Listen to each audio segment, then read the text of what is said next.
You're listening to The Upland Rookie, a podcast presented by Upland Brits.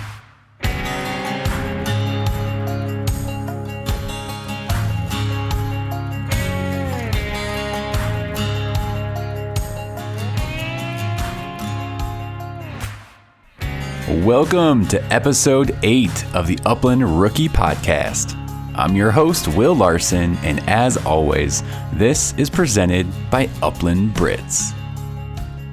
And just a reminder, stay tuned to the end of this episode for more details surrounding the bonus entries for the Upland Rookie podcast giveaway with Dakota 283. But please stay tuned. I think you are really going to enjoy this conversation today. If you want to get everything your dog's got, then you need nutrition that holds nothing back. To help unleash your dog's maximum potential, check out the new Eukanuba Premium Performance lineup at eukanubasportingdog.com. Hey, what's going on, rookies? How are you doing today? Thank you for joining me on today's episode. Well, we are going to switch things up a bit. Yes, a little switcheroony, never hurt anyone. So we're actually not going to do a listener question today, but more so, I'm going to pose the idea or the thought of getting us kind of thinking, what are we doing each week? I could go each day, but let's just start with a week because this release is on a weekly basis. So getting us an idea in the headspace of what's one thing or two things that you did to get your dog or dogs ready for hunting season. I think it's a really crucial time. September 1st is only 90 some days away. I looked at a couple days ago and that kind of surprised me. It's actually a lot sooner than I thought. So it's about 3 months away. It's going to creep up on us. We're going to have summer vacations coming up. Things are going to get busy. You're going to be going to the lake, fishing, hiking, camping with your kids, whatever it might be. Hunting season is going to be here before we know it. And the end of August is going to roll around. Kids are going to start school. At least here in Colorado, they start early August. But it's going to hit us and we're all going to have that oh crap moment I had all these ideas or plans for my dog that I wanted to work with them on, or maybe steady them up, or maybe work on trained retrieve, or whatever it might be. We have all these ideas that are going to slip by us, I think, really, really quickly. And I wanted to take a minute and kind of remind you of that. September 1st, 90 so days away as of now. So get out there, put it on the schedule, put it in your calendar, your family calendar, talk with your spouse on, hey, this day and this day, I'm going to work with the dogs here for a couple minutes, or take them out, get them on some birds.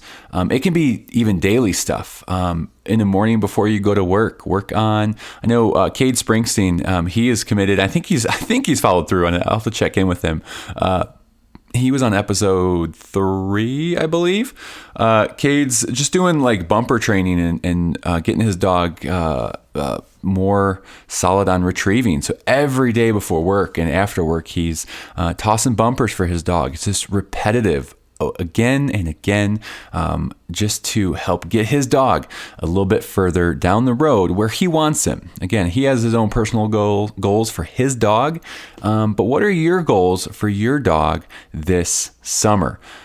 Maybe you have a puppy. Maybe you got a puppy a couple months ago, and let's say you really want to get them out in the field and hunt them this coming season. Well, that might start with some very low pressure bird intro, or getting them used to some gun introduction.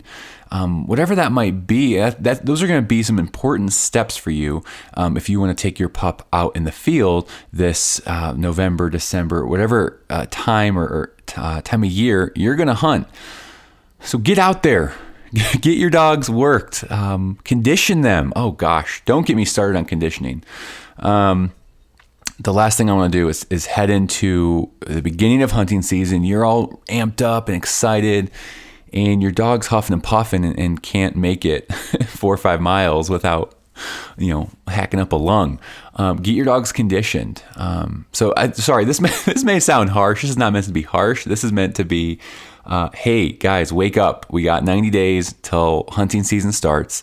Let's work on our dogs. Let's do those things we always said we were going to do. Personally, here's kind of what I'm doing right now. First off, Gunner is still at training. Gosh, I'm starting to miss that little dog.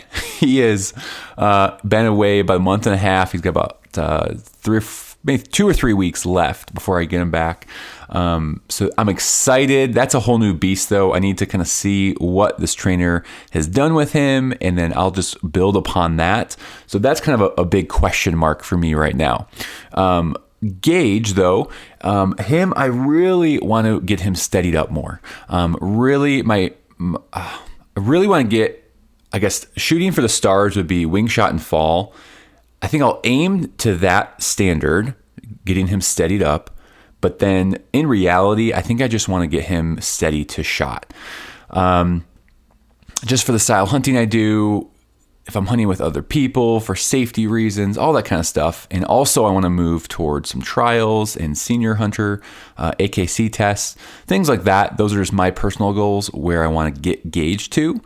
So those are the things I'm doing. So I went out on Saturday morning with my 3 kids, baby in the baby carrier, and worked some dogs with my buddy Jake, my mentor Jeff, and we worked some of Jeff's dogs. We worked Jake's dog. Again, these are all Brittany's actually, so it's kind of fun to see all these different Brittany's working. But that was my small step this weekend to get Gage, get him worked, get him on birds. It's always good to get them prepared. The other thing I actually did yesterday afternoon, this was over the weekend, was really going back to the groundwork with Gage. So getting him steady, if that's my goal.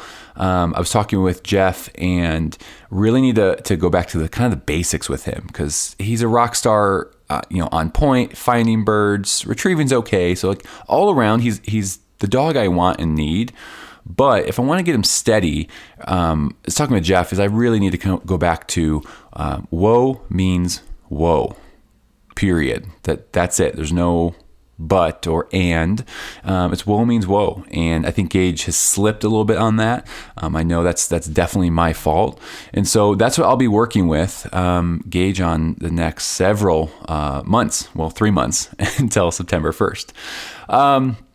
So yesterday afternoon, I put a belly collar on him, put his regular e-collar on, took him in the backyard, and just worked on whoa. That's it. And I'd have him whoa up for a minute before I'd release him. Then we went to 2 minutes, 3 minutes. And then once he was good on that and it wasn't budging, then I was adding some distractions. I'll keep doing that for a little while, I think. And then I'll start throwing pigeons. I think that'll be a really tempting piece for a dog. When they're in the backyard and you whoa them up, it I think can be pretty easy for them to stay whoed. So my next thing is, as we build upon it, again, it's not a race. We're going to take our time. But the next thing will be adding distractions, getting him try to make a mistake. He made one mistake yesterday, got a late correction, and I think is going to pick up to this really well. So I'll be going out with Jeff as well over the summer, and he's going to be showing me some more tricks and just really hands-on stuff of like, hey, how do you do this right? How do you get your dog totally broke like this? Because again, that's my personal goal. Your goal might be different. So whatever it might be, here's the deal. Shoot me a message, write in and say, hey, here's kind of what my goal is this summer. Here's where I want to get my older dog, my puppy, whatever it might be for you. I would love to hear where you're at, where your goals are for your dogs this year. Because again, hunting season is coming up. And then if you're in a trial game or anything like that, I think there are some in the fall, but mainly in the spring. So maybe your goal is AKC senior level or master level hunter test. It might not be the hunting goal as your end goal. So really think about that. Like, where do you want to take your dog in the future? Do you just want a really good hunting dog? Do you want high level trial AKC hunt test dog. Like, what is it that you want? And make steps, make a plan, write it down. Gosh, write it down.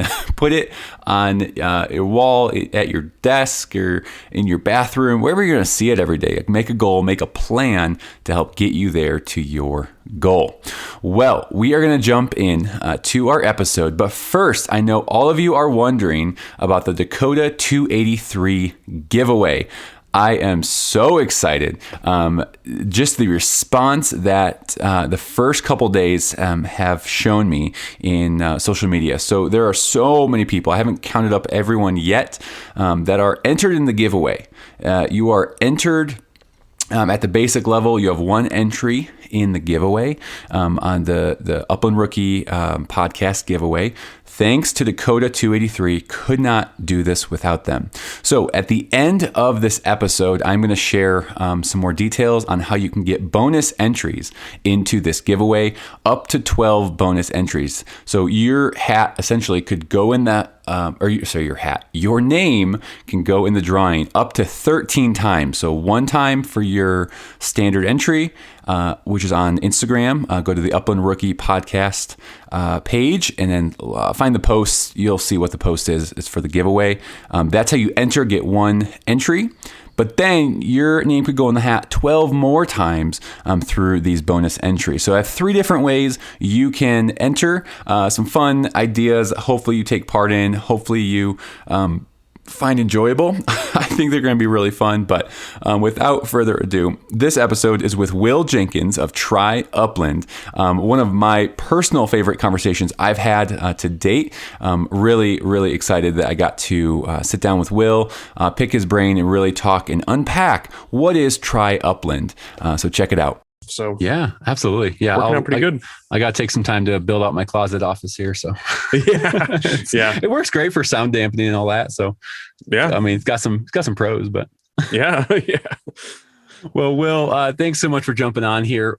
Put us on the map real quick. Where are you talking to us from? I am in Hudson, Wisconsin. So it's Wisconsin. Yeah, so kind of the westernmost piece of Wisconsin. It's essentially part of the Twin Cities metro. Gotcha. So I'm right outside. I grew up in Chicago, so Midwest-ish. So we spent some time up in Lake Geneva and some of those areas growing up. Nice. So Yeah. Really cool part of the country.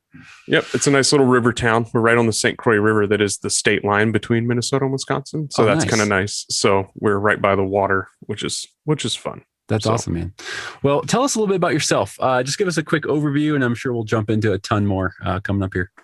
Yeah. So I started a hunting website back in 2011 called thewilltohunt.com. I still run that. But that's what was kind of like my birth into some sort of hunting market as a thing to do other than just doing hunting and fishing. So I started writing, and it got kind of popular, never like mainstream popular, but popular enough.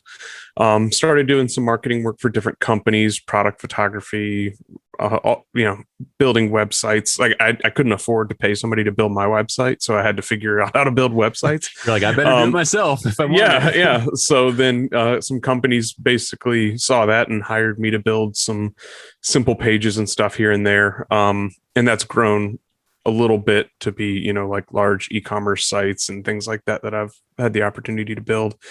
Got involved with some film and photo production, both on my own as part of a production company.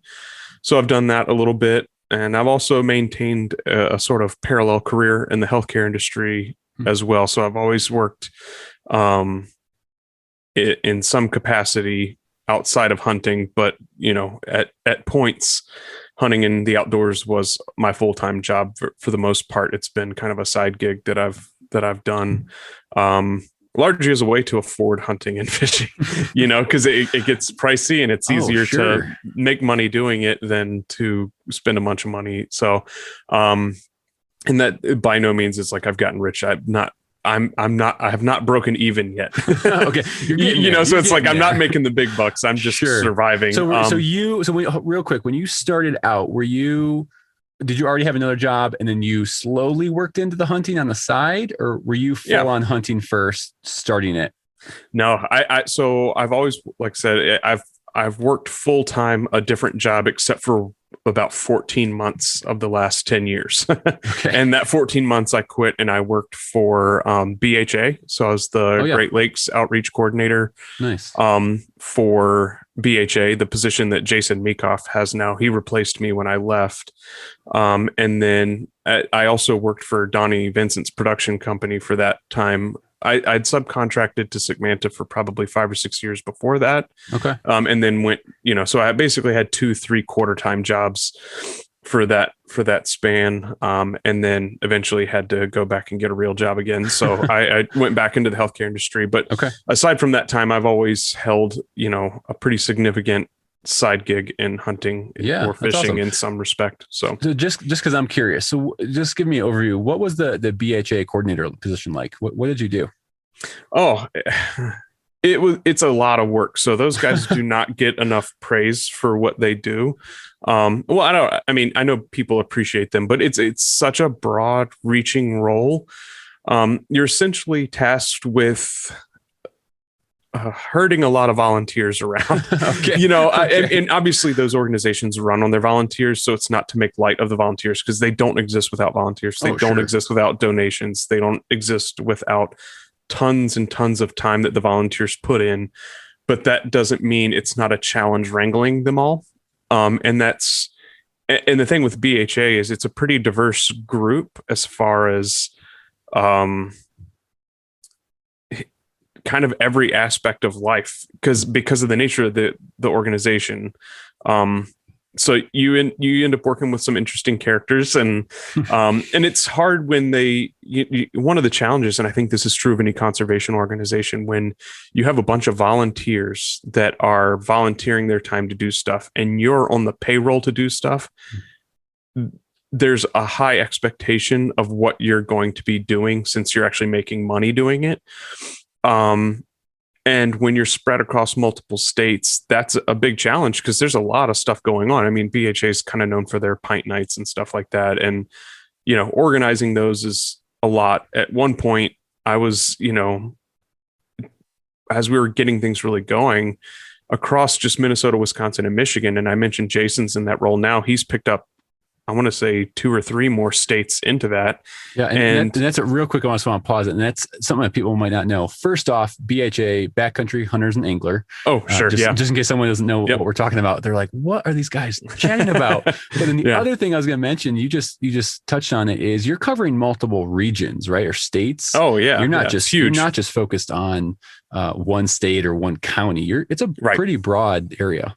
Yeah. And again, the nature of, so one is the events and just organizing people, being places and taking donations and selling shirts and talking to breweries and restaurants to allow people to have you there. And, maybe they need a tax ID. Maybe they need, maybe there's different implications. There's so many little things like that. And then on top of that, the BHA model is a little more complex than some conservation organizations, because they're heavily active in legislation. So the issues you're dealing with aren't, and this isn't to belittle other conservation groups, but it's not just getting people to a banquet and raising money and doing what people think of as more traditional conservation of, planting CRP and doing actual field work. The legislative part of it is just as important, if not more.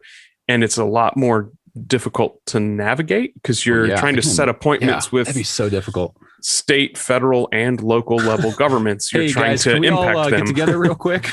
Right. And it's not easy. And you're trying to motivate your volunteers to take the time to sit and call their elected officials. And as the beauty of BHA is, most of the volunteers don't need a whole lot of pushing, but there's always a million threats, it seems. And it's writing op-eds, it's getting billboards placed, it's doing radio and podcast interviews, it's holding conference calls with portions or all of your chapters. So it's a pretty big job. And while I had it, I also organized a brew fest here in Hudson to raise funds. So that was a big undertaking to get, 10 breweries to show up and serve beer, get all the city licenses and all that stuff. So it's those jobs, they cover a ton. And I know I'm leaving out like some of the basic bookkeeping stuff just answering the onslaught of emails and phone calls. I've seen like BHA posts and things. Hey, we need a coordinator role here and there. I was always curious, like, what's that role do? And so, sorry, thanks for going down that rabbit hole. Yeah, it's basically other duties as assigned and is the job description. Exactly. Well, I'm very familiar. A lot of that role you were describing. So I work for a church and I manage many volunteer teams, and so I could resonate with a lot of what you're saying. I'm the paid staff member and I'm leading all these volunteer teams. So I feel you, brother. Yeah.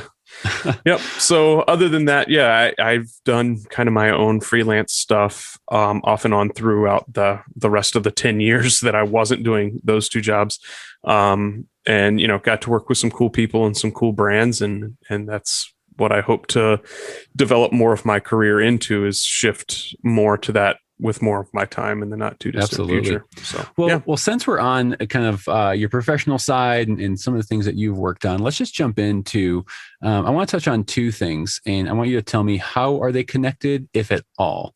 So try Upland. Really want to talk about that, but also Uncommon Wild. First, can you separate the two? Just what are they as a whole? Yeah. So Uncommon Wild is a company that me and my partner Matt Harding own together. We essentially both did a lot of freelance work in the space, so we kind of came together to make one company out of our two portfolios of sorts, and give us the opportunity to tackle bigger and different projects. So really, what it is an agency focused on marketing and business development in the outdoor space. We work with various brands, and that was Try Upland was essentially our first big project. We've done some other little stuff here and there, but that was our first big project. And as a new company, people know me, people know Matt. They don't know the name Uncommon Wild. So we wanted to put together this initial project, and Try Upland was that. But what it started as is our goal was we had planned an event in northern Iowa. We reserved a farm. It was a private farm, but not like a preserve or anything, just private land.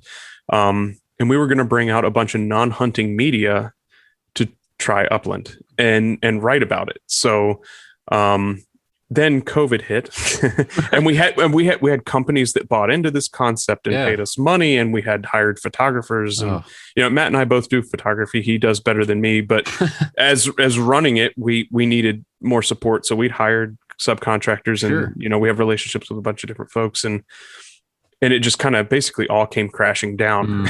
So we're like, crap. What do we do now? We have to deliver we need to find a way to build out these deliverables, but in a different way. So we shifted to more of a social movement. The idea, and it's still kind of up on our stories, is it was initially more of a social movement. So it was a challenge. I think we kind of made it an invitation and a challenge, an invitation to new hunters and a challenge to current hunters to take someone out. And the idea being that get people to just start inviting people, use the hashtag Try Upland, or if you want to go out, post about it, use the hashtag Try Upland, and find a way to connect. Search the hashtag, click here, click there, and try to find somebody. And you don't have to go in person with somebody to get a mentorship type relationship. But the feedback initially was slightly overwhelming in that there were so many people that wanted to basically be paired up with a mentor. And we're like, crap, we weren't really built for this. So real quick, Will, I just want to make sure we're following along, make sure listeners are. So was the original concept to be more of a in-person, just kind of a like, hey, Try Upland, was the online platform that you have now, and we'll get into that in a little bit, but was that even a thought back then in the original concept? It wasn't. No, it wasn't. So this was all we've just with informed decision made this up as we gone along. Nice. It's stuff. Matt's made a career of community development. So this isn't, I've made a career of sorts out of various other aspects. So this wasn't necessarily by accident, but we didn't necessarily expect it to go this way, but we're glad it did. So with that response, we decided to put up essentially an online community based around it. And that was kind of our proof of concept, because running stuff like that gets expensive quick, and we had deliverables to make with the current funds we had that were not based on building an online community. So we're just trying to juggle money and time and effort to figure out where to take this thing. So we kind of put up an online community site that was pretty limited. And in no time, we had like 120 people in there, and it was almost a 60-40 split, even of 60% new hunters, 40% mentors. Oh, wow. And I thought it was going to be the other way around. Like we thought it was going to be like 80% mentors and, 20% new hunters. So then it's like, okay, it was a cool project. We got a couple people out, but sure, the response has been so promising, and people have just basically said, this is what I've been looking for, is this kind of community aspect. So we shifted to a new platform that we launched about a month ago, and we're getting close to 200 users. And I realize how low of a number that is. But we've had close to 400 people fill out interest. I mean, that's not insignificant. I mean, 200 people showing interest, writing in their stories, whether it's on the mentor side or mentees, that's significant for sure. Well, and when you think about a lot of state agencies, they'll do these learn to hunt programs, and they have a whole staff and budget, and they're recruiting 10 to 20. So if we're essentially no budget at this point, but pulling in 200 people that are interested, and just call that ultra low budget. Yeah, exactly. But yeah, so this new platform's a lot better. It's a lot more flexible. We can host like online webinars. We can do live events like that through the internet. We can do pre-recorded education materials. We can build out. It's infinite because we own it. We're not using someone else's platform. Yeah. The capabilities are somewhat endless with it, and we'll actually have a mobile application hitting iOS and Android in the next. Oh, nice. My goal is June, but again, it's me and Matt. We don't have a 50-person dev team and $100,000 in the bank. I was going to ask, so, are you guys building this app yourself, or do you contract someone? So it's we essentially bought the framework, and then I'm building it out to our specific use case and needs. And then, of course, branding and publishing and all that good stuff is a little more than well, it's a whole nother aspect to just how it functions is what it's called, where it's placed, and how it looks. Absolutely. So that's endless.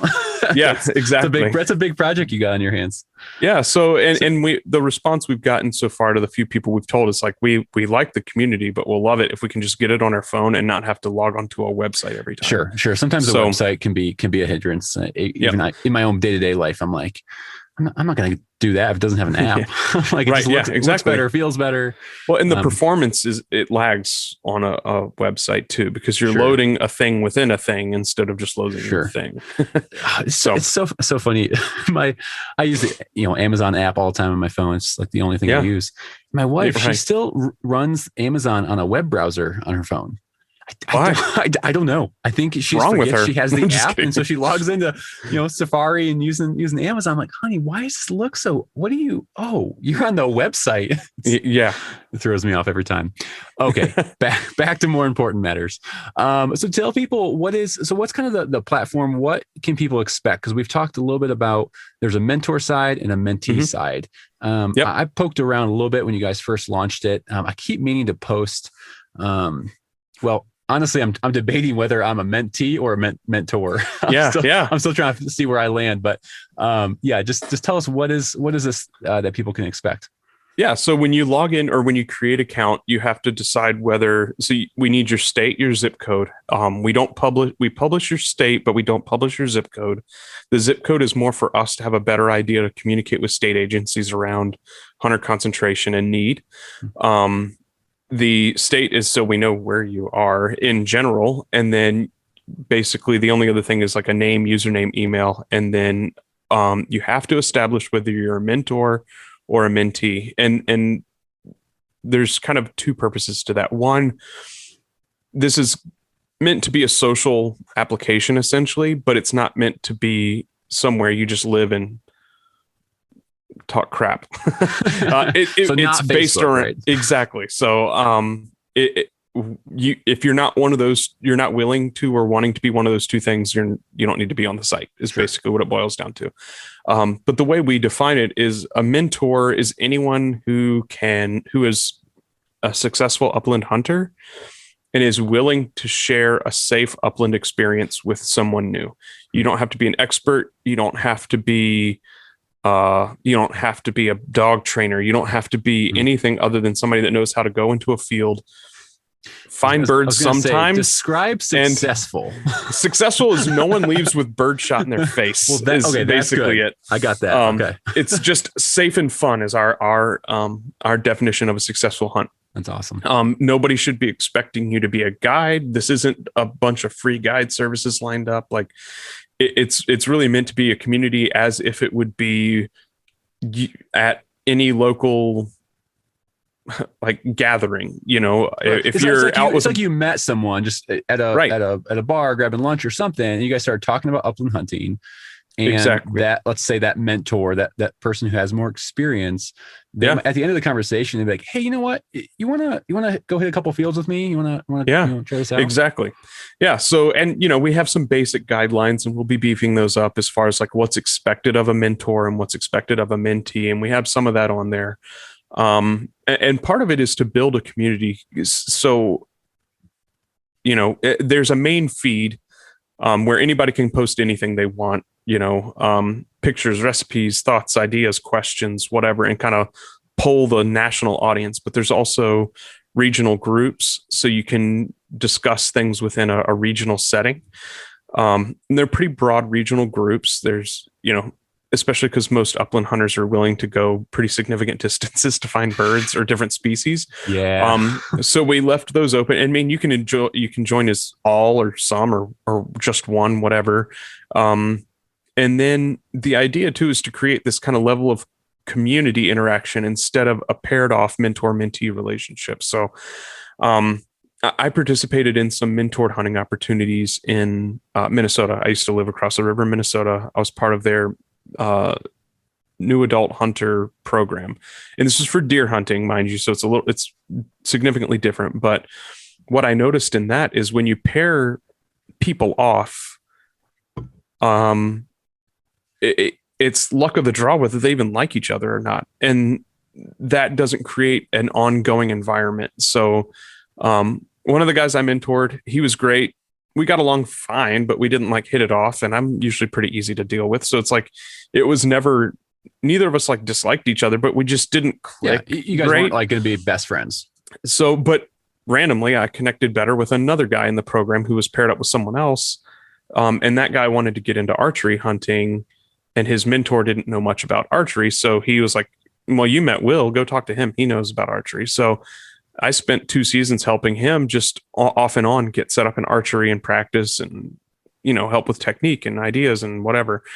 And that went a lot better. And that's where I decided that we should do this kind of community aspect. Because and in the kind of guidelines for the mentors, it's like, if somebody doesn't like you, that's okay.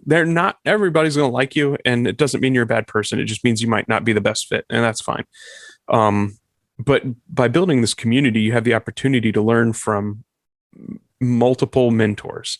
You can post an environment where you get 5 people giving you ideas or thoughts based on their experiences instead of one person.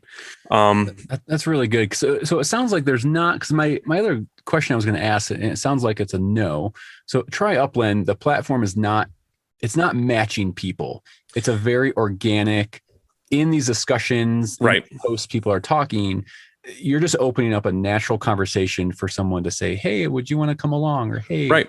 Okay. Well, and we actively monitor stuff. It's pretty slow right now because it's off season. And because of some of the work we're doing to improve the platform, we've made the conscious decision not to load it with a ton of content today, because we want it to perform better. We want to do different things. So it's there and it exists. Everybody's welcome to use it as much as they want.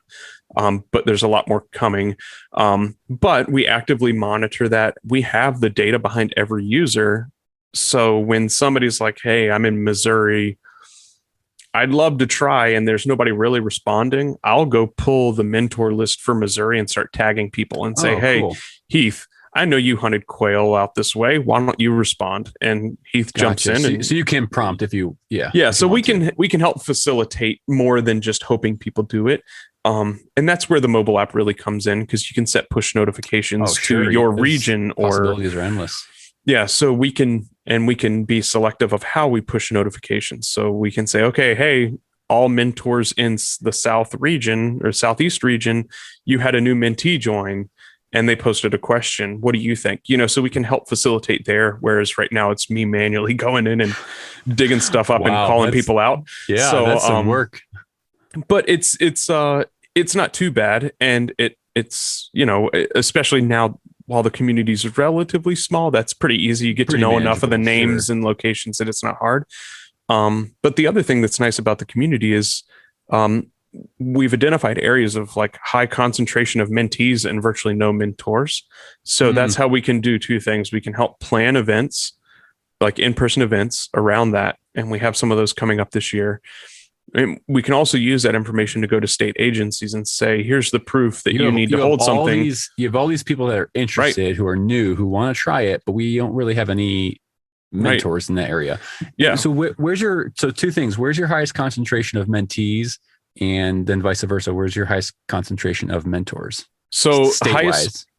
So kind of the disparate proportion of those in California, in the general Southwest area, Southern California, at one point we had like 22 mentees and 0 mentors signed up. And that part of that's because we're still new. We haven't so that also gives us the opportunity to say, okay, we can use social media to advertise to people that have demonstrated an interest in upland hunting in these areas to recruit more mentors.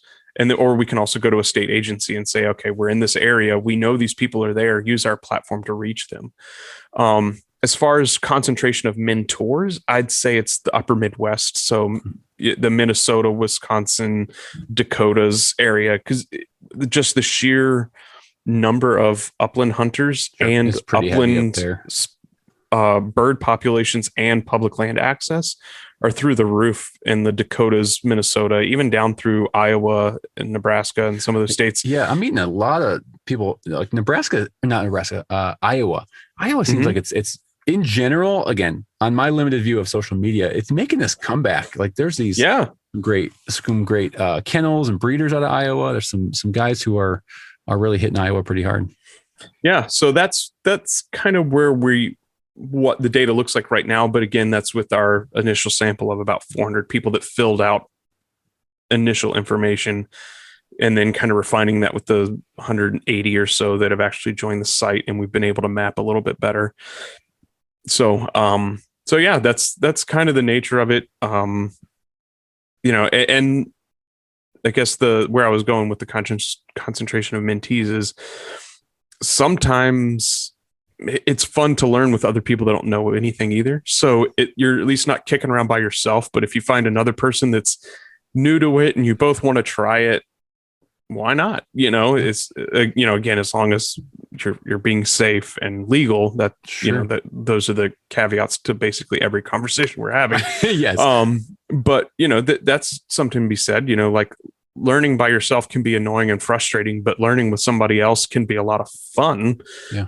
Especially if you get a few people together that don't have a dog but are interested, and you can kind of cover a field a little better and kick the brush a little bit more, and it's a little more fun than if you're out there by yourself hoping. Yeah, absolutely. So no, I mean, personally, I can attest to that. I mean, so my buddy Matt and another buddy Jake of mine, we all got dogs from the same litter. Nice. Brittany's almost 4 years ago, and nice. we all had some level of upland hunting experience. And so we all got to kind of figure it out together. We got to figure out dogs together, upland hunting together, wild birds, you name it. And it made it a lot more fun and enjoyable to know. There's pros and cons.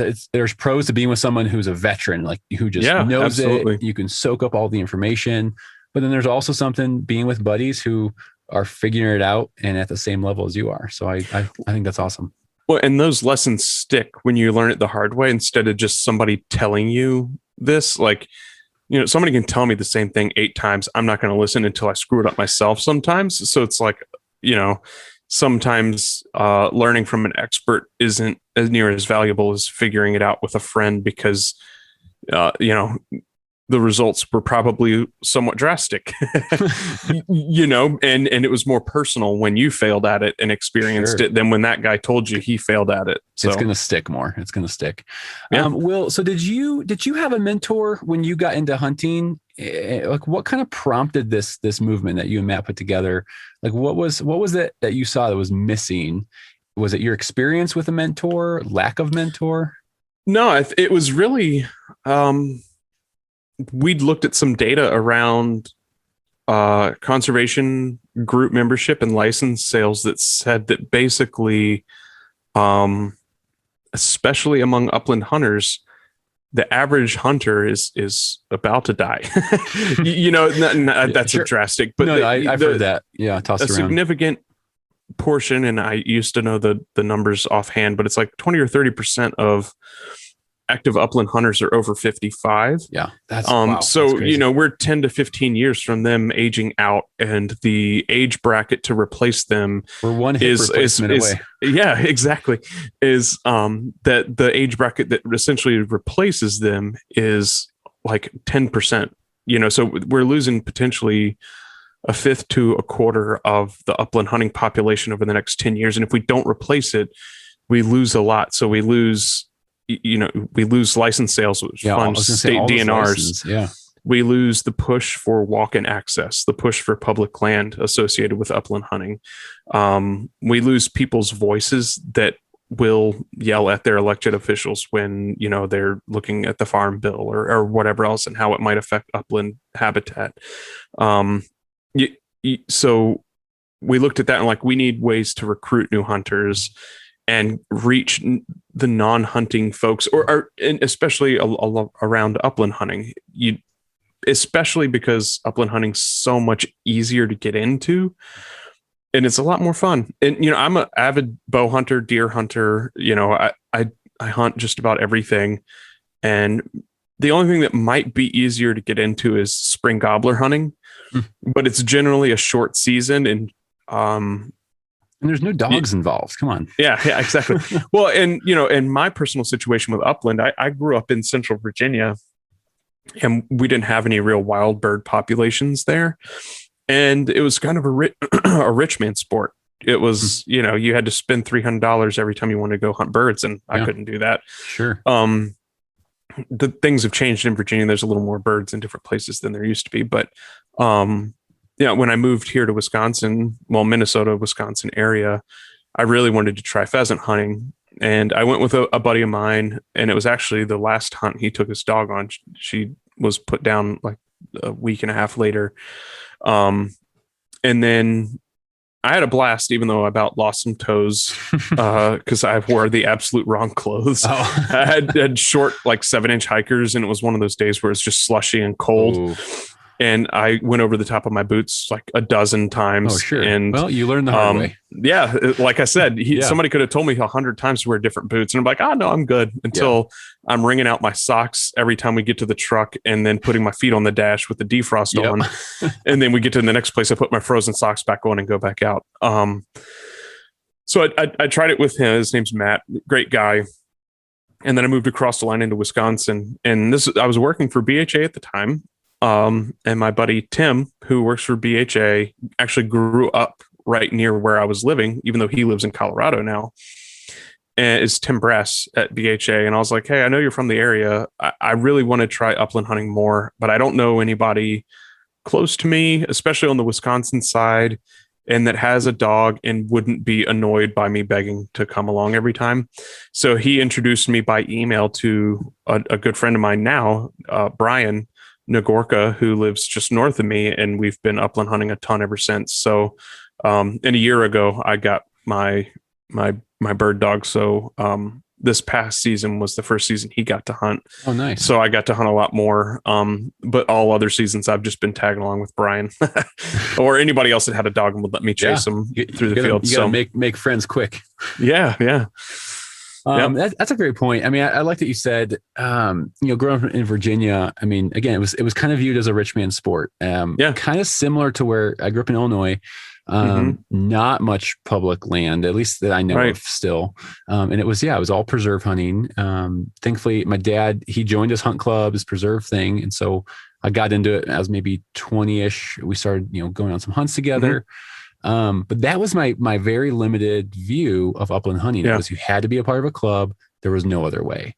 Right. And the same deal. I moved out to Colorado and started hearing about, got my first, bird dog, got all excited. And I'm like, okay, well, I have my dog. Where am I going to go? I started learning about walk-in access and public lands and all this stuff. And it got me excited. I'm really excited that it was encouraging to know, hey, I don't have to pay $1,000 a year to join this club. I can go out to Eastern Colorado and have a great time. And so I think that's a well, and like I said, we chose Upland too because of that lack of barrier to entry of sorts. Because at its basic, all you really need to get out upland hunting is I've said this on several interviews, so people are probably sick of hearing it, is like a pair of sturdy pants and a cheap shotgun. You don't need the latest over and under that's $7,000. You don't need Filson double 10 cloth chaps. I mean, that's all great, but you don't need to outfit yourself with what you could buy a car with to go. Absolutely. Will your success go up with a dog? Sure. But everybody I know, including me, that has a bird dog will find any reason to go bird hunting with anyone they know can be safe with a firearm. Like this year with Odin, my dog's name's Odin. I put an invite out on some Facebook groups that said, basically, if you're within 3 hours of Hudson, Wisconsin and want to go hunt birds, tell me and I'll be there. And with COVID, that was a lot of 3 hours there, 3 hours back in the same day. Sure. But I don't think I turned anyone down that asked. That's so cool. And I'm not special. That's like, my buddy Brian, I'd call him and be like, I know you're not planning to go bird hunting, but do you want to go when I didn't have a dog? And he was like, absolutely. Because sometimes you're just looking for somebody to go with. Yeah.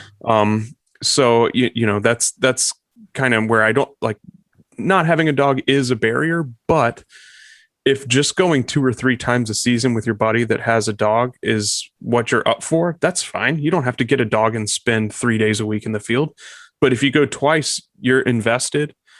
You're likely having fun. If you keep doing it every year, it means you're buying a stamp or a license associated with that, and you're partaking in something that you wouldn't have otherwise. And maybe you join Pheasants Forever or Quail Forever, or maybe you do something like that. So, and maybe that's how you introduce your kid to hunting, is through upland hunting. So there's so many little things. Like we're not trying to evangelize everyone to be a diehard upland hunter. We just want people to try it, get involved. And even if you don't stick with it, we want people to understand that it's a great way to get outdoors, contribute to conservation, and hopefully bring home some delicious food. Yeah. And we just, exactly. And we just don't want this to die off because, especially like I said, we have these pockets in places, and we want those places that have high numbers to stay high, and we want those places that have low numbers to get higher numbers. So we're hoping this platform can take a more global or a more national look at the hunter population and availability and stuff like that, so we can help foster that growth where needed. Yeah, man. I just gotta say, I mean, applauds to you and Matt, just for seeing the potential risk, the potential danger out there with, again, just being honest.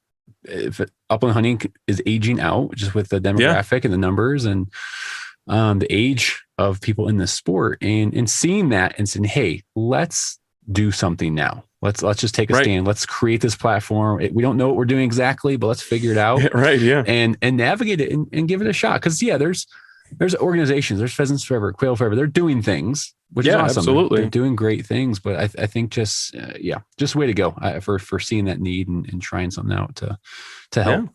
So that's awesome. No, I definitely, like I said, I got the 5 kiddos, and I would love to continue this upland hunting, and hopefully they would enjoy it, get into it. And I definitely want this to be around for their kids and so right. on. Yep, exactly. So my older couple of my older ones are really enjoying the dog side of things right now. They love working with the dog, and they're fascinated with like the pigeons and all that kind of stuff. So that's been a good intro for them, I think. Just the dog part, and they're really fascinated. So it's been fun. Yeah. My kids love Odin. He's kind of the character of. We have 2 smaller dogs. One's super old, so he doesn't move a lot. And Odin, they're small, and Odin's pushing 75 pounds, so he's a big boy. He's a big German Wirehair pointer. And the kids, he's like the entertainment of the household every day, being crazy, and that's so good. And he's so good with the kids too, which is great. And they love him to death. So they're understanding that he's a bird dog, and it's really funny. My son, my oldest, is the only one that's really gone bird hunting with me. So he's seen it, but I took some videos. I recently took Odin. I drove to Virginia to visit family and take a friend out upland hunting. He'd never been, so we went to a preserve because it was out of season, like wild bird season. Sure. So we went to a preserve in Goochland, Virginia. And because it was, it's planted birds and stuff, and I'd shot at a few, and I was really focused on Josh, my buddy I'd taken hunting, actually getting birds and focusing on him and the dog, and I had to get some photos and stuff. So I took some video just with my phone, like quick clips of Odin, and he was holding point like a champ, like 2-3 minutes while we were trying to find the bird or whatever. And it blew my kids and my wife away to see him not just be this big dumb puppy jumping around acting stupid to this stoic, statue fixture of a dog in the field. And they're like, oh my gosh, he's a totally different dog. I'm like, yeah, it's amazing to see the transformation when that light switch goes on. Yeah, you put the chest protector and the e-collar on him, and if there's any chance you're near a field when those go on, he's head down, but as soon as he gets that first whiff of bird, he's all business until you make him stop, and it's phenomenal. Yeah. And the kids were, like I said, they were blown away to see those videos of him on point forever. Oh yeah, so, that's really cool. Talk about your dog a little. Talk about Odin then. What made you go with the German Wirehair? Yeah. Okay. Yeah. What made you go with that breed? Availability, honestly, really, and price. So, well, I wanted my buddy Brian has 2 Wirehair pointing Griffins, and that's where I kind of fell in love with that breed. And I know there's a distinct difference between them and German wire pointers and wire pointing Griffins and Drahthaars and whatever. But they're similar enough.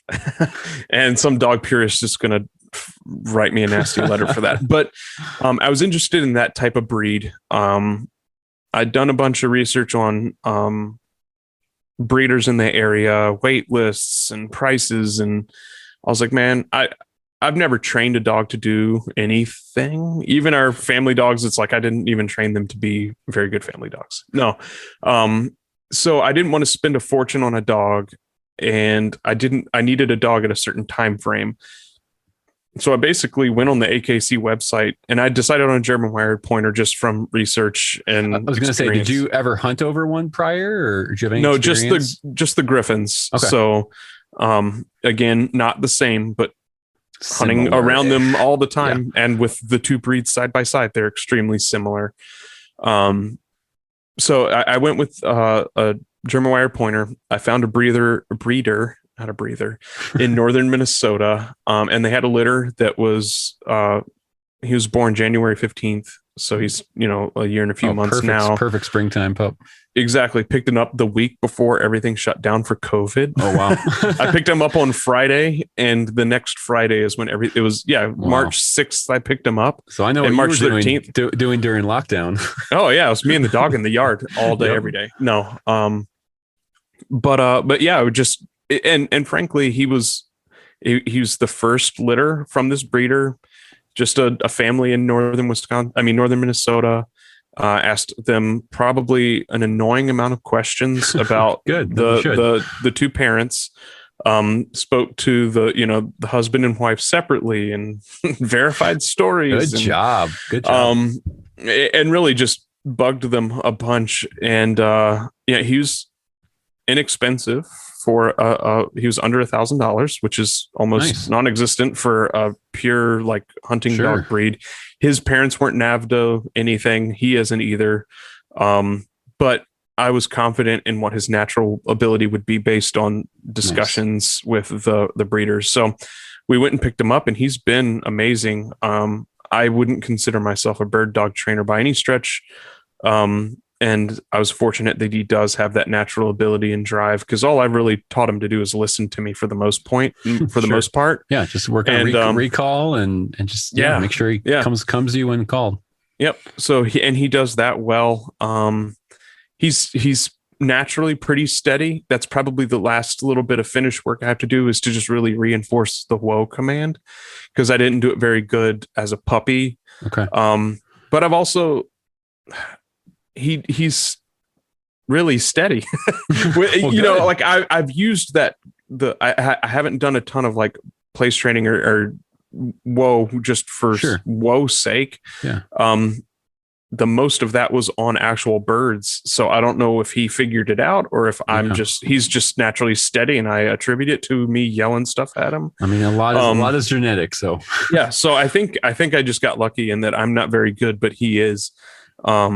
And yeah, he's done really well. That's and awesome. It's tough with pheasant too, because they don't hold for crap. No, the dog needs to relocate if you're hunting pheasant. Yeah. Yeah. So I went to a preserve and put him on chucker and quail. He did great. And then this last trip in Virginia, we put out 20 quail, and he got up every single one of those perfect. Nice. I mean, I lost count of how perfect his points were. Retrieved everything to hand. Oh, and I've not really done any retrieve to hand work with him very much. Like we do basic, we do basic fetch and stuff in the yard or at the park and stuff. So he knows that I want him to bring things to me. And I guess the little bit of finish work on that is getting him to hold and not just drop the bird. He's probably 50-50 at this point. He'll bring it and I'll grab it, or he'll be too excited and just drop it. But I want him to hold it, because a couple of those quail almost got away because we just clipped them because they're tiny and it was super windy. But his first retrieve to hand, we were at a game farm here in Minnesota. I shot a rooster and it didn't go down. It was gliding, and there was a decent wind, and there's snow over this lake. So I just watch it glide across the lake, and then there goes Odin right after it. I'm like, oh my gosh, come on, man. There he goes. And I have the Garmin Pro 550 Plus or 550 Pro Plus. And at some point I'd knocked one of the switches, so it was on the wrong collar. Oh. And I'm beeping him. I'm like, oh, you're embarrassing me, man. You're not coming back. And you're at a preserve. The dog, you don't want him running into somebody else's field and screwing up their hunt either. And I'm like cussing under my breath. I'm mad. And I'm like, and the guys I was hunting with are both new hunters. So they're like, it's fine. He's fine. And I'm like, no, he shouldn't be doing this. Right. And sure enough, here he comes back, rooster in his mouth. And the GPS said he was almost 200 yards out at the farthest point. And that was his first retrieve to hand. Dang. And then he got a lot of praise for that. And he's just done it every time since. Yeah. Dude, that's so cool. He just did it because he knew he wanted that bird. And then I think it was a blessing that his remote wasn't working, because it didn't bother him. Yeah, it could have knocked him off that. Yeah. Right. And then after, it felt like an hour, but it was like half a minute, it's like 30 seconds because he covers ground so quick. Oh, sure. But it felt forever because like I said, I don't want him screwing up somebody else's hunt on the preserve. But when I finally realized the remote was on, and I just beeped him. I don't have to really shock him. It doesn't change his response. The beep is plenty. Sure. So I beeped him, and he came barreling back with that bird in his mouth. And I was like, okay, so he knows how to retrieve to hand, I guess. And then, like I said, in Virginia on those quail, we got 13 of the 20, 13 quail and a chucker. We found a chucker. We didn't have any chucker put out, but somebody did. Bonus and we bird. got one of those. Yeah. So, he retrieved every single one to hand. So that's great, man. So like I said, the 50-50, but sure. He at least brought it back. It's good enough. It is good. He retrieved to me. He didn't just chew on it and leave. Yeah, again, we've said this already on here, but like, as long as you're having fun, who cares if your dog retrieves, doesn't retrieve? Like, just get out there and have fun. It sounds like you did most of the training yourself. Where are you looking at like videos on YouTube? Like, are you following trainers on Instagram? Like, how did you kind of navigate this all with your first bird dog? I read Gun Dog. It's a old book. The really old one. Yeah. Yeah. It's got a red cover. I can't think of any of the names. I have a green cover and a red cover one. It's like Gun Dog Training or something simple like that. Yeah, it's something super simple like that. Got it on eBay for like $4. I read it when I put the deposit. I read it again right before I got them. And I just and then I just did random article reading and research and stuff. And you'll develop by looking through all that, I developed like a core understanding that I thought might work. And then as I worked with him, I realized what of that worked best with him. And dogs, they're smart, but they're also simple. They have to trust you. They have to know that when you tell them to do something, it's what they should be doing and not just a suggestion. And they're at least working breeds, or my dog. I don't know. It's not like I can speak from training a dozen, but it's a reward system. And it's a positive reinforcement. If you say kennel and he gets a treat when he goes in the kennel and he's 9 weeks old, you do that enough times, enough repetitions. He's so wait, if I go in the kennel, I get a treat. But also if he says kennel and I go in, I still get a treat. This is awesome. Right. Yeah. Yeah. So just basic stuff like that. And just for me, which I've not always had, this is just patience, realizing that even now he's, 15 months old, he's still puppy-ish, and I don't need to beat on him and yell at him to get him to do something. I can just ask him to, and if he doesn't, wait until he does and then praise him. And it works so much better. And we did just real simple, low pressure situation stuff. And most of it was treated like fun and games as a puppy until probably 6 or 8 months old. And that's when he started going in the field. And that's when I started getting more serious with him. And I did everything from the basic obedience and stuff. Even gun breaking him. I read a few things and I was like, it sounds easy enough. I didn't force fetch him, which I don't necessarily plan on doing. Cause I'm not trying to fix anything. He does what I want him to, so I don't want to mess him up. But gun breaking, if anybody's unsure of it, absolutely pay somebody to do it or get a trainer to do it. However, but I got lucky in that, my buddy has the 2 Griffins and he lives on some land. So I went out last spring, so about this time. So he's a few months old and I needed to pattern a turkey. So I brought him with me to pattern a turkey gun, and I just had my buddy Brian stand like 60 yards behind me, and I'd shoot, and his 2 dogs would freak out because they're like, oh, bird down, because they're bird dogs. So he'd see them get excited and he'd praise Odin. And I did that. I don't know. I probably shot, 6 or 8 shells, and he was real little then. And then Brian's wife, Caitlin, wanted to try out my Stevens 555 over and under because she was interested in getting one or one like it. And this was right before fall. I guess it was probably July, August. So yeah, close enough to fall. So Odin was bigger and he hadn't really been exposed to a shot sound. I'd expose him to loud noises, but not shots at close range. So I just gave her my gun and some shells, and I got like 30 yards behind her, and I just kind of sat next to him and held him so he'd be steady. And I had a wad of treats in my pocket. Every time she shot, I would praise him and give him treats like crazy, like tons of treats, like probably not a healthy amount. And he'd see, this is awesome. Right. And he'd see Rudy and Juno, their 2 Griffins, get excited at the gunshot and run into the prairie looking for birds, even though there weren't any. Sure. So we did that. And then once we got on some birds, and he put the shot together with not just being excited, but a bird being around. He was good to go. So that's kind of a cheap version of gun breaking. It's kind of the same stuff, but it's just creating a positive experience for the dog. And I know, like I said, I got lucky in that some dogs are just scared to death of gunshots from the start. And if he had been that way when I was patterning my turkey gun, I probably gone a different route, but he was completely fine. Off and figure something else out. So, I got pretty lucky with just having a good dog, but and I didn't just do stupid stuff with him. I at least researched things right for the most part. Yeah, research a little bit. Hey, how should you? And that's a big thing with dog training that I've found personally is like there's so much information out there, so many different topics or different methods to do things.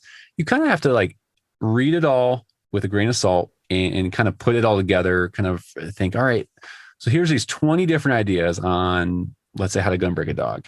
And then you kind of test out and do your method or pick the method that you think is going to work best. Because there's so much out there, and there's good content. There's good podcasts out there, articles, trainers, all that stuff. Yeah. And that's not to diminish the value of a trainer. I know a couple, and they do phenomenal work. Sure. And I'm certain they're worth every penny. So I don't want this to come off as like, oh, don't even worry with the trainer. That's stupid. But for some people, they don't have the patience or the time, and honestly, if it wasn't for COVID, I probably would have had to hire a trainer, because he'd have spent so much time in the kennel that it wouldn't have been as easy for him to trust me and to build that relationship. So trainer can help you get the results you want quicker, I feel. Oh yeah, 100%. That's a big plus to a trainer, and the time, just the time it takes to drive out to a field, locate, find training. It does take time. It takes work and effort, but it's fun. Absolutely. It's a fun hobby we're all addicted to. So yeah, exactly. Awesome, Will. Well, I want to just be mindful of your time and my time. I know we both got kids running around. Yeah. But I've been doing the kind of a rapid fire question section at the very end of each episode. And so I'm just going to rattle off a couple questions and just give me your quick response. If you need to elaborate on a couple, feel free, but sure. We're gonna go for it. You ready? Sounds good. Hit me, all right, brother. What gun are you carrying out into the field, and why? Stevens 555 20 gauge over and under. Yes, 20 gauger. Yeah. Well, it's so light and easy, and it packs what I need it to without much more. And it was kind of it was a thought as my starting out Upland gun, with the idea that it would be easy to hand off to my son or of anybody else that wanted to come with me. Thought. But it's a phenomenal gun. It's a lot of fun to shoot. It's super light, easy to swing. They're pretty cheap as far as Upland guns go, especially they over under. Pretty reasonable, yeah. I think MSRP is like $729 or $749, but you can find them $600 and less all day, every day. That's awesome. And it patterns nice when I shoot at birds fall. So I'll stick with it. And quick side note, anyone out there who's like, I've heard 20 gauge can't take down a rooster. No, it can. It can take down wild roosters. It can take down anything. And I shoot a lot of steel, because I'm on a lot of WPAs where you have to shoot steel. So 20 gauge steel will still knock them down. Yeah. I just know that's a very, very heated topic. Everyone's like, what gun should I get? And then you get all these people, oh, you have to go 12 gauge. Yeah, no, you don't have to. Whatever gun you enjoy. Yep. Favorite dog breed besides the one you own? Or second favorite dog breed, I guess. Yeah, I'm trying to think. I haven't had the opportunity to hunt over many, but my buddy's GSP is a pretty cool dog. His name's Ryan. The dog's name's Daly, and doesn't have the goofy personality that some of the German breeds do, or the ones that I've been around, but the fuzzy German breeds anyway. But she's just a phenomenal hunter, man. She's just all business and finds birds, and even though she's all business, she's super like affectionate. Like she won't make it weird, but she just wants to be near you. That's awesome. Favorite piece of gear you added to your collection this past season? It can be for dog, personal, hunting, whatever. Honestly, this year, what did I add that was good? I'm going to say one of my favorite pieces has become Duck Camp makes a barn burner merino layer. Oh, I've heard of this. And it's just nice. It's kind of the natural point of merino is that it's pretty versatile. It doesn't stink. It dries decently. It stays warm when it's wet.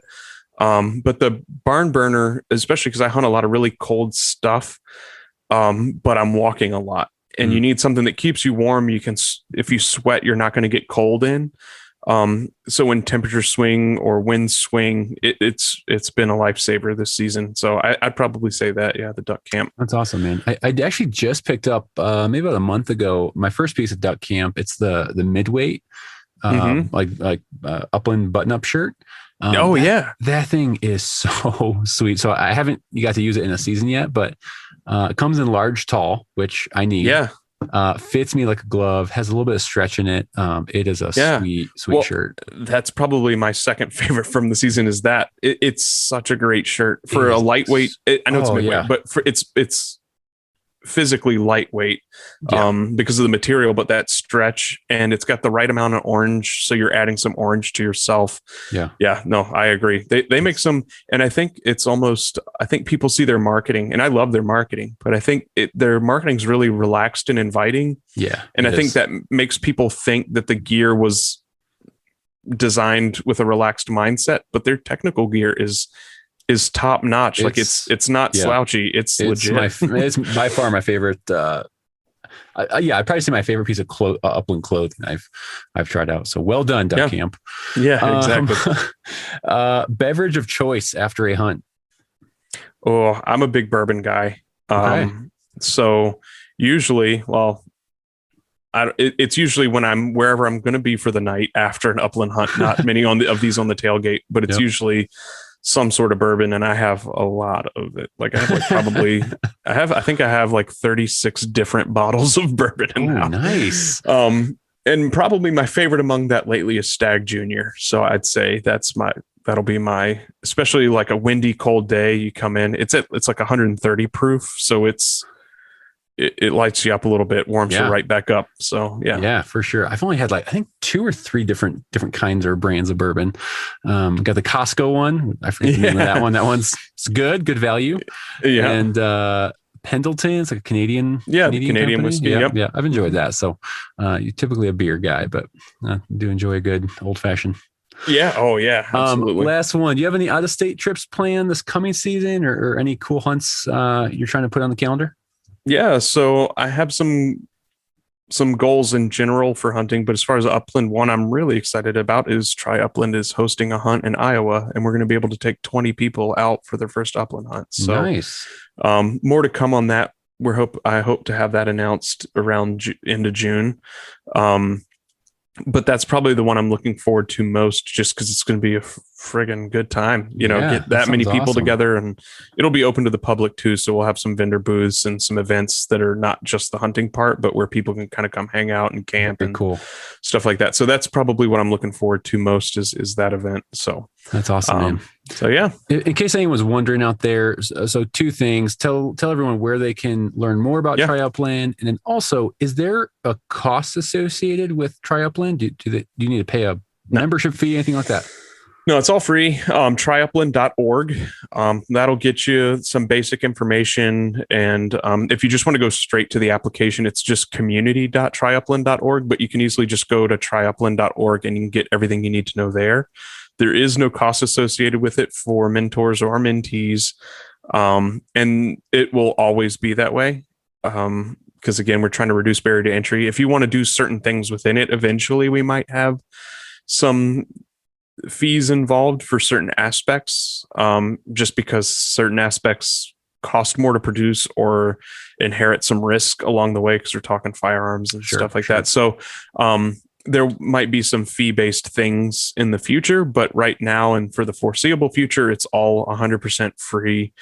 So yeah, tryupland.org. And then of course on social media, we're most active on Instagram, and it's just at tryupland. But we're also under that same name at Try Upland on Twitter and Facebook as well. Okay. Very cool.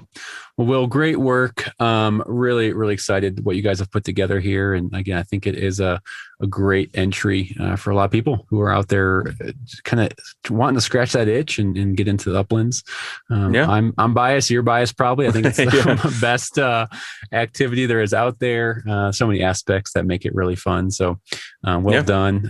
Next time you talk to Matt, him and I are trying to set up a time to get him on the podcast. So, he's got a lot going on. So, he's got a lot going on right now. So, I'll bug him. I was just talking to him yesterday. I'll bug him and tell him to hop on here too. Oh yeah, he's a lot more experienced upland hunter and a lot more. Yeah, I not to say the Midwest isn't cool or fun, but it is. I absolutely love prairie. Like I've fallen in love with it. I didn't realize how interesting it was and how diverse it is. Prairies and stuff are really special.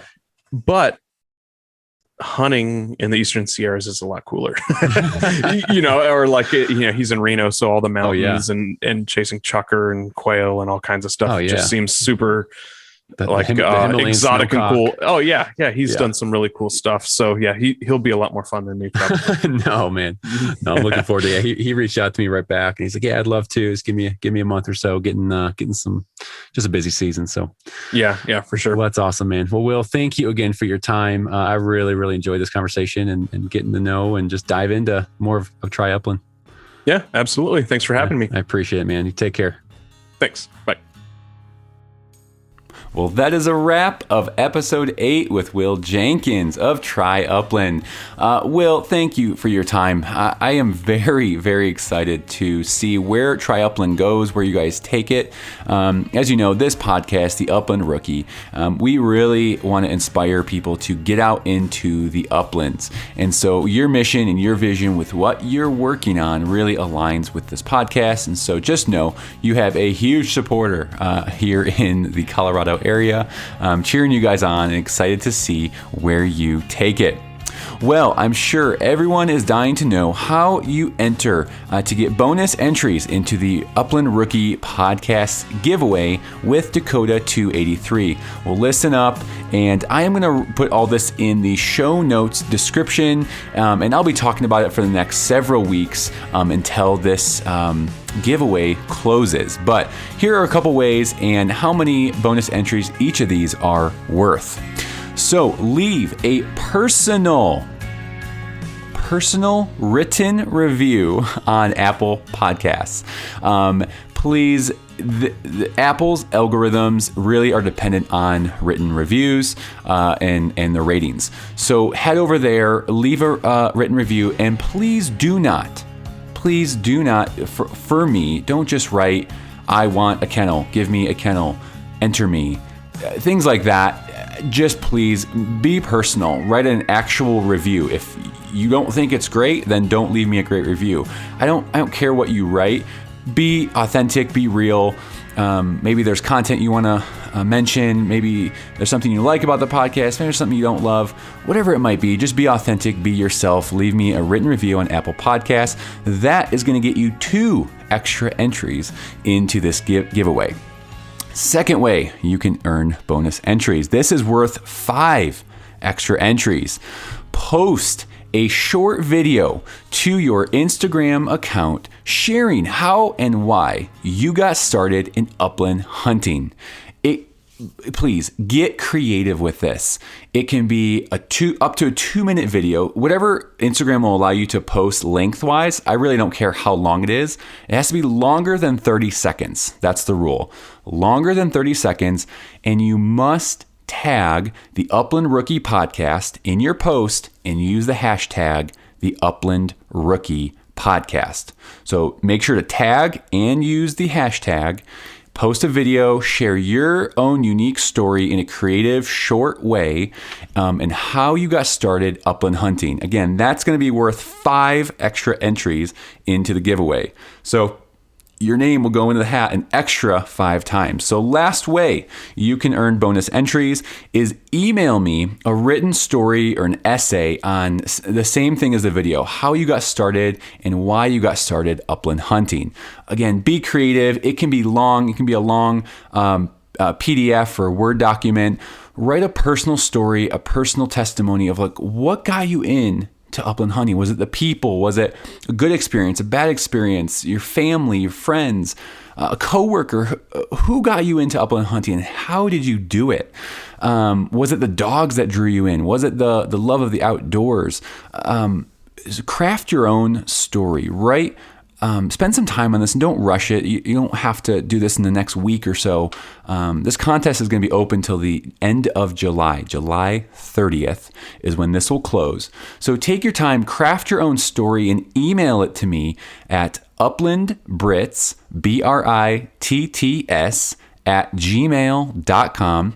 And subject line, just put podcast giveaway in the subject and attach or write your personal story of how you got started upland hunting. I'll pick a couple of my favorites, and over the next couple months, I will read these on the air with your permission. I can leave names out if you want or not. It's up to you. We can communicate on that later. I don't think I mentioned that is going to be worth another 5 bonus points. Get your name into the drawing an extra 5 times. So just to recap, bonus entries: leave a written review on Apple Podcasts, a personal review that's going to get you 2 extra entries. The second way, post a short video, has to be over 30 seconds long, sharing your story briefly on how you got started upland hunting. I will reshare those on my social media. The third and final way to get bonus entries is write your story of how and why you got started upland hunting, what got you into the love of bird dogs, and just email that to me. Subject line, podcast giveaway. I will read some of those on the air. That, again, is going to be 5 extra entries. So here's the thing. You could do all 3 of those bonus entry options, and total, your name would be in the hat 13 times for this Dakota 283 giveaway. And just to remind you, this giveaway is a G3 medium kennel, color of your choice. They have some really, really sick colors. These kennels also are going to have their Dakota Guard integrated right into the kennel. Look it up on their website. Just type in Dakota Guard. It is an antimicrobial formula that they put in the kennel that helps with germs and disease, things that live on that hard surface. So some really cool formula and technology that Dakota is using.